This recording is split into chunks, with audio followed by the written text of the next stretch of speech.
हाँ भाई, नमस्कार, सत श्री अकाल, आदाब।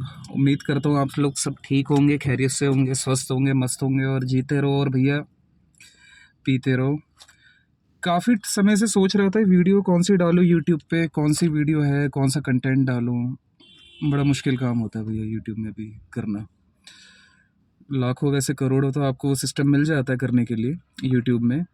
आप कहीं से भी कोई भी एक टॉपिक उठा के उसको थोड़ा सा लेके आप कर सकते हो, लेकिन नहीं। तो कल ही यूट्यूब में चला रहा था तो यूट्यूब में एक हमारे भाई साहब हैं, बड़े भाई साहब हैं। उनका भी चैनल है ट्रैवल विद सौरभ करके। तो उन्होंने अपने चैनल में हमारे फादर साहब की एक बहुत पुरानी वीडियो पोस्ट करी थी। पुरानी एक वीडियो थी, उन्होंने पोस्ट करी थी, तो वो वीडियो मैंने देखी। 3-4 मिनट की वीडियो है, बहुत एक अच्छी वीडियो है क्योंकि मोटिवेशनल वीडियो है। मोटिवेशनल वीडियो मेरे को अक्सर पसंद आती है, एक मोटिवेट करने वाली वीडियो है। उम्मीद करता हूँ आपको भी पसंद आएगी। उसका चैनल मैं आपको शेयर कर दूंगा और अपने बड़े भाई साहब की चैनल मैं आपको शेयर कर दूंगा। लाइक वहाँ पर भी आप करिए और सब्सक्राइब करिए, अच्छी वीडियोस डालते हैं। तो कल उनकी मैंने अपने फादर साहब की वीडियो देखी, तो वहीं से ही मुझे एक टॉपिक मिला। माफ़ी चाहता हूँ, टॉपिक एक गलत शब्द हो जाएगा।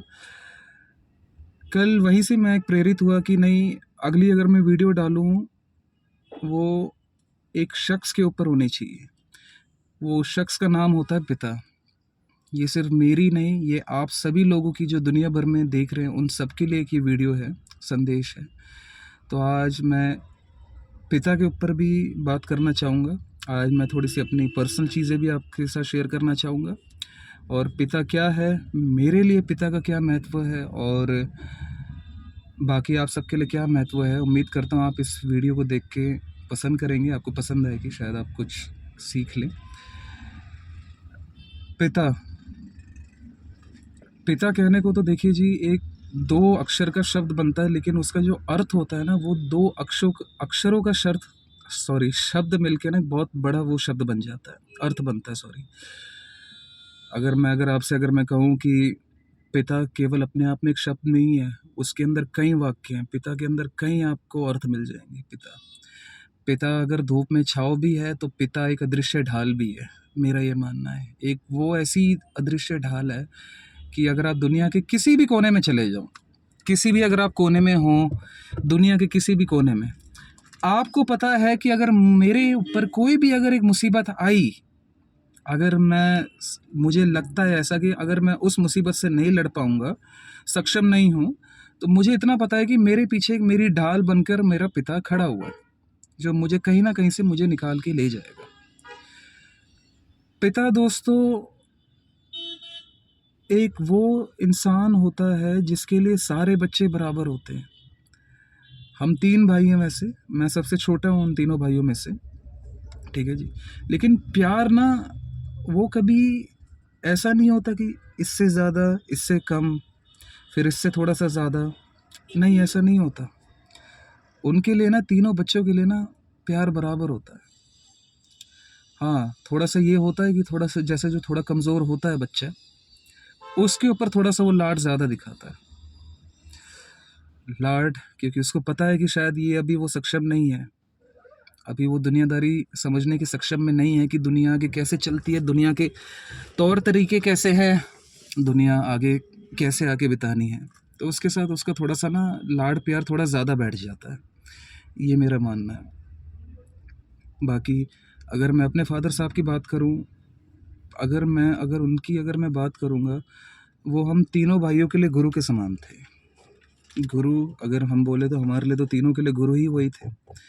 क्या सही है क्या गलत है, उन्होंने शिक्षा दी पूरी कि बेटा आगे दुनिया में कैसे चलना है, कैसे रीति रिवाज है, उन्होंने शिक्षा दी, बहुत अच्छी थी वो। आज उन्हीं से प्रेरित होकर हम आज जहाँ पर भी हैं, बस उन्हीं की शुक्र है कि आज उन्हीं के बदौलत इसी मुकाम पे है। और यही मेरा मानना है, केवल मेरा ही नहीं मानना है, हम तीनों भाइयों का ही मानना है कि अगर हम उनके तिनके बराबर भी कुछ कर देना तो मैं गंगा नहा लूँगा। ये हकीकत में हमारा मानना है। दोस्तों, हमारा पिता के साथ हमारा एक अटूट रिश्ता था। खैर मेरा अगर अपनी पर्सनली बात करूं, एंड में आके मेरे फादर साहब के साथ मेरे कुछ रिश्ते ठीक नहीं थे। रिश्ते अगर मैं ठीक नहीं बोलूँगा तो हाँ, एक वो दौर था कि जब मेरे फादर साहब की तबीयत धीरे धीरे दिन ब दिन बिगड़ती रहने लगी, जब वो बेड रेस्ट पे आ गए थे, जब डॉक्टर ने उनको बोल दिया था कि आप रेस्ट करिए, अब रिटायर्ड हो जाइए, क्योंकि मेरे मेरे फादर साहब का ये मानना था कि इंसान असल में रिटायर्ड तब होता है जब वो पूरा बिस्तर पकड़ लेता है। जब तक आपके शरीर, आपके हाथ पांव चल रहे हैं, आपके शरीर चल रहे हैं, तब तक आप अपने आप को रिटायर मत समझो। मन से अगर आप मान लिया कि हाँ जी अब मैं थक गया हूँ, अब मेरे को आराम करने की ज़रूरत है, तो आप भैया थक ही गए हो।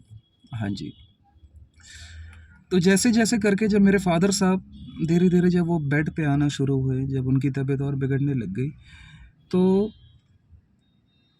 देखिए कुछ चीज़ ऐसी होती है कि उस समय जब एक वक्त बिताना जो था, एक जो वक्त उनके साथ बिताने का मौका था ज़्यादा, वो वक्त बिता नहीं पाए जी हम उनके साथ। जो एक वक्त था, एक दौर था, चाहते तो उनके साथ, जब मेरे फादर साहब वहाँ बैठा रहते थे, जब अपने लेटा करते थे, जब वो बुलाते थे कि आओ मेरे साथ भी थोड़ा सा वक्त बिताओ, पता नहीं है कि कब ज़िंदगी की फूंक निकल जाए, कब ऊपर वाला बुलावा दे दे, तो शायद मैं उनके साथ ना वो वक्त नहीं बिता पाया। दुख लगता है, उस चीज़ का मलाल लगता है कि काश अगर वो वक्त मैं बिता लेता उनके साथ, तो मेरे पास भी कुछ चीज़ होती शेयर करने के लिए, मैं भी कुछ अपने दुख दर्द बयां कर सकता कि कैसे दुनिया है। मैंने भी अपने फादर के साथ, वो भी कुछ अपनी बात शेयर करते, मैं भी अपने कुछ उनके साथ बात शेयर करता, लेकिन हाँ, मैंने उनके साथ वक्त नहीं बिताया आखिरी में। शायद उसी चीज़ का जो मलाल होता है ना, वो मलाल ना ज़िंदगी भर आपके ना दिल में रहता है, क्योंकि आपको पता है कि आप ये सोचते हैं कि यार कोई बात नहीं, आज नहीं कल मैं वक्त बिता लूँगा, अभी तो बहुत वक्त है, बहुत वक्त है, कोई नहीं, कल उनके साथ वक्त बिता लूँगा, कल नहीं तो परसों बिता लूँगा, हफ्ते बाद बिता लूँगा, वक्त बिता लूँगा। लेकिन इंसान का कभी पता नहीं लगता कि वो कौन सी उसके जो समय की जो घड़ियां हैं वो आखिरी हैं, कौन सी कैसी है क्या है। तो हाँ, उस चीज़ का मलाल रहता है। ये एक छोटी सी मैं आपको यही बात कहना चाहूँगा कि जब तक पिता होते हैं ना, उनकी कदर कीजिए, कदर कीजिए, क्योंकि उनकी रिस्पेक्ट करिए, उनको महत्व दीजिए, उनको वैल्यू दीजिए। उम्मीद करता हूँ, उम्मीद क्या, मेरे को पता ही है आप सब लोग देते होंगे, क्योंकि जब एक बार वक्त बीत जाता है ना, फिर वक्त बीतने के बाद ना चाहे लाख कोशिश कर लो, वो चीज़ लौट के आपके पास दोबारा नहीं आ सकती। आप चाहे जितना कोशिश करो कि काश अगर उस समय थोड़ा सा और होते साथ में, तो उनके साथ में वक्त बिता लेता तो वो ठीक रहता, काश। लेकिन चलिए, वो भी एक मेरी नासमझी थी, मेरी भूल थी, कुछ भी आप कह लीजिए। लेकिन ऐसा नहीं है कि अगर हमारा जो वैसा रिश्ता था तो हमारा वो सदा ही हमारा ऐसा रिश्ता रहा। देखिए, बाप बेटे में नोक झोंक होती है, ऐसा कोई रिश्ता नहीं होता जिसमें बाप बेटे में नोक झोंक ना हो। लेकिन इसका मतलब ये नहीं होता कि आप उनसे प्यार नहीं करते। आफ्टर ऑल बाप है आपके, बचपन से आपको पाला है, परोसा है, आपको बड़ा किया है, आपको इस लायक बनाया है कि भैया क्या सही है क्या गलत किया, आपको समझ दी है। तो दुख तो लगता ही है। और कभी कभी बस वही बचपन वाले दिन याद आ जाते हैं, जब स्कूल टाइम पे जब हम पिकनिक पे जाते थे। हमें पता है, हमारी माँ कहती थी कि नहीं नहीं जाना, इतनी दूर जाना है, इतनी दूर जाने का कोई फ़ायदा नहीं है। लेकिन हमारा बाप ना हमारे दिल को ना पढ़ लेता था, कहते नहीं यार बच्चे का मन है, जाने दो, बच्चे का मन है उसको जाने दो, अरे अब नहीं जाएगा तो कब जाएगा, चलो बेटा जाओ, ऐश करो। हमारे फादर साहब ने ना हमें कभी बाउंडेशन नहीं दी। उनको पता था कि देखो जी, मैं कितना एक बाउंडेशन एक हद तक दे दूंगा, मैं इसके स्कूल में तो नहीं रह सकता इसके साथ, इसके कॉलेज में तो मैं 24 घंटे इसके साथ नहीं रह सकता, ये कॉलेज में क्या करता क्या नहीं करता। मेरे बाप ने, हमारे फादर साहब ने एक चीज़ कही थी कि बेटा देख, 24 घंटे तो हम तुम्हारे साथ नहीं रह सकते, वो तुम्हारे ऊपर है कि तुम्हें अब वो परखनी है चीज़, अब वो तुम्हें देखनी है कि कौन सी चीज़ सही है तुम्हारे लिए और कौन सी गलत है। तो हाँ, एक विश्वास होता है हम उनका, हमारे ऊपर एक विश्वास उनका कि हमारे बच्चे कभी गलत नहीं करेंगे। जब आपके ऊपर कोई आंख मूंद के इतना कोई विश्वास करता है ना, तो आपका दिल भी गवाही नहीं देता। गलत काम करने को। शायद ये कि परवरिश भी कह सकते हैं आप, और जो कुछ भी आप कह लें। तो उनका साथ एक वो था, उन्होंने बहुत ऐश कराई हमें। कभी, अगर मैं बोलूँगा, कभी किसी चीज़ की कमी नहीं होने दी। जैसे कभी जब मैं अपने गाँव जाता था, जब मैं कभी घूमने जाता था दोस्तों के साथ, कभी कहीं पार्टियाँ वार्टियाँ करी, कहीं दोस्तों के साथ गए, अक्सर रात को पूछते थे कहाँ जा रहा है। अक्सर कहते कि अच्छा ठीक है, अगर तुझे बताने का मन नहीं है, मुझे नहीं तो कम से कम घर के किसी एक सदस्य को बता दे, कि ताकि अगर भगवान ना करे, खुदा ना खास्ता, अगर कोई चीज़ होती है तो हम उस समय वहाँ पर पहुँच सके, उस समय हम वहाँ पर हो। तो उनका रात रात भर जागना, 12-1 बजे तक, डेली नहीं होता था, क्योंकि हम डेली नहीं, कभी कभार जैसे 12-12, 1-1 बजे आते थे, तो उनका रात भर जागना, रात रात भर फ़ोन करना, चिंता होना। देखो एक बाप है, स्वाभाविक है, चिंता होती है। खैर मेरे लिए नहीं, हम तीनों भाइयों के लिए।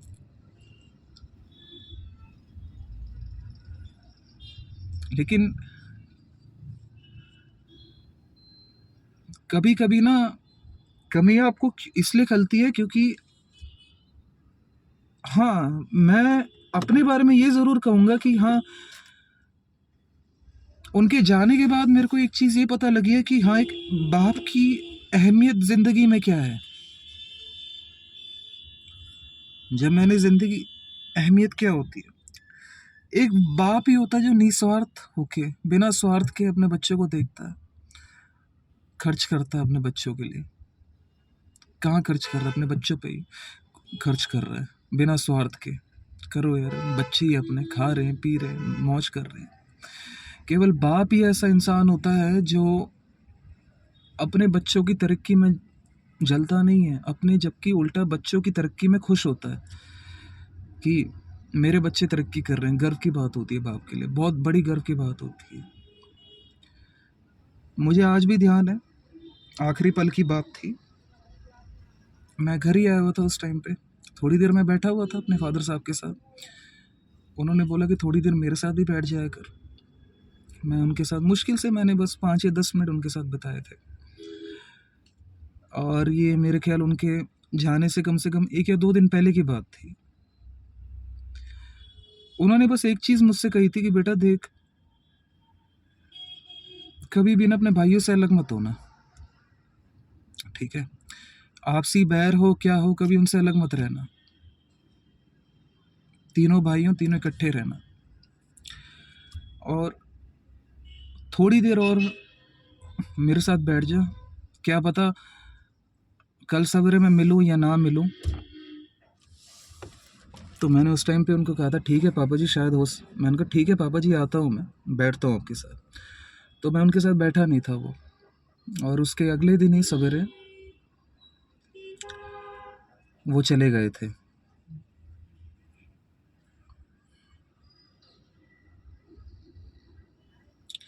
याद है मुझे आज भी वो पल, जब उन्होंने आखिरी सिगरेट एक मुझसे मांगी थी। मुझसे तो नहीं था उस टाइम पे, बड़े भाई साहब थे घर पे। रात का टाइम था, मैं अपने कमरे में सो रहा था, तो पापा की पता नहीं एकदम से आंख खुली। उन्होंने कहा थी एक, यार एक सिगरेट पिला दे। वो गोल्ड फ्लैग की एक आखिरी कश पिला दे। तो मेरे बड़े भाई साहब आए थे मेरे कमरे में, उनको पता है कि मेरे कमरे में होती है। तो वो शायद वो एक आखिरी कश लिया उन्होंने, और बस यही रहता है कि मलाल रहता है कि कुछ वो वक्त नहीं बिता पाया, जो अनमोल जो वक्त था वो उनके साथ नहीं बिता पाया। आपके भी देखिए बाप है, माँ है, आपके भी जैसे माँ बाप है, उनके साथ वक्त अगर हो सके, अगर इस उम्र में जितना हो सके उनके साथ आप एक वक्त निभाइए ज़रूर। क्योंकि एक बार जब वो वक्त बीत गया ना, फिर आप चाहे लाख मलाल कर ले, लाख कोशिश कर ले, वो लौट के नहीं आएगा, और ज़िंदगी भर आपको उस चीज़ का मलाल रहेगा। धन्यवाद।